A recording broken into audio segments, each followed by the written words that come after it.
Cancer Healer Center, a new beginning. पहलगाममधील दहशतवादी हल्ल्याचा आणखी एक व्हिडिओ समोर.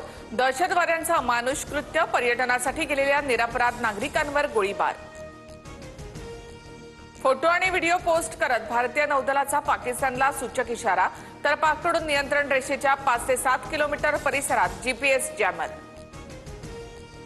भारतीय लष्कराकडून एलओसीवरील पाकच्या लष्करी चौक्यांवर गोळीबार, तर कुपवाडामध्ये भारतीय सैन्याकडून दहशतवाद्यांचा अड्डा उद्ध्वस्त, रायफल, पिस्तूल आणि दारुगोळा जप्त. पाकिस्तानला चीनकडून मिसाईलचा मोठा साठा. 200 किलोमीटरची मारा क्षमता असणाऱ्या 100हून अधिक PL-15 मिसाईल चीननं पाकिस्तानला दिल्या. पाककडून चीनचे आभार. पहलगाम हल्ल्यातील संशयित दहशतवाद्यांना सैन्याचा दणका.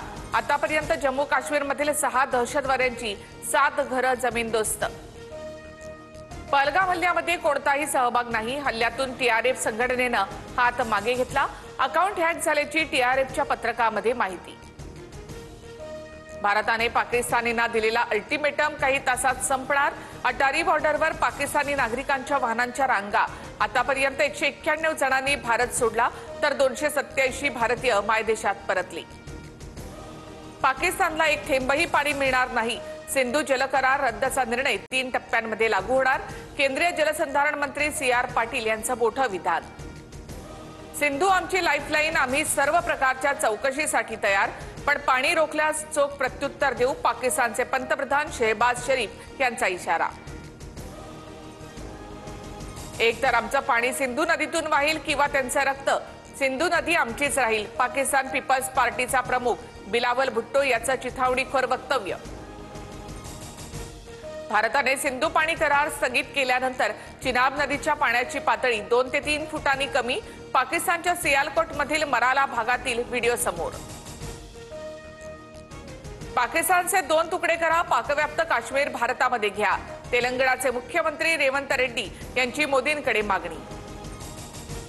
मुख्यमंत्री देवेंद्र फडणवीसांकडून पुण्यातील गणबोटे आणि जगदाळे कुटुंबियांची भेट. पहलगाम हल्ल्यावेळी रक्तानं माखलेली कौस्तुभ गणबोटे यांची पॅन्टही कुटुंबियांनी दाखवली.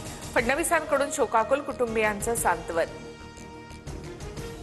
एल्फिन्स्टन ब्रिज तोडकामाला 2 दिवसांची स्थगिती. नागरिकांकडून तुर्तास आंदोलन मागे.